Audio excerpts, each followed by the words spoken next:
Hello, it's Mama Mo here.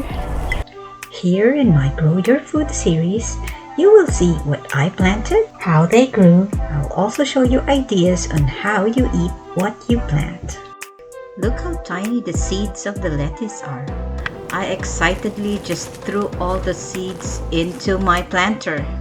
Big shout out to Jovi and Wanjo for my planter. Watch to the end where I share a tip on how to keep your lettuce fresh longer.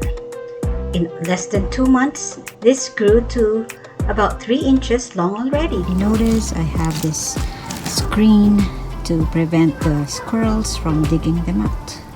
We are going to use the lettuce leaves on our burgers this week.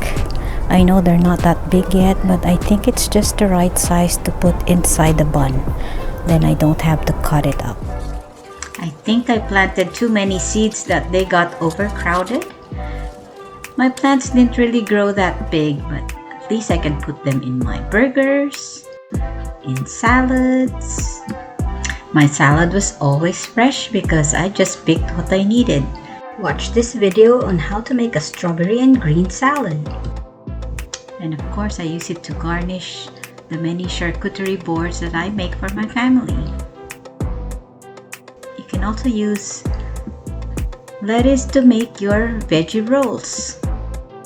Here's an easy tip to keep your lettuce leaves fresh longer. Just wrap them up in paper towel and then roll it in aluminum foil and put it in your refrigerator. That's it. Make sure to watch all the videos in this Grow Your Food series and send me your suggestions for the plants to grow next year.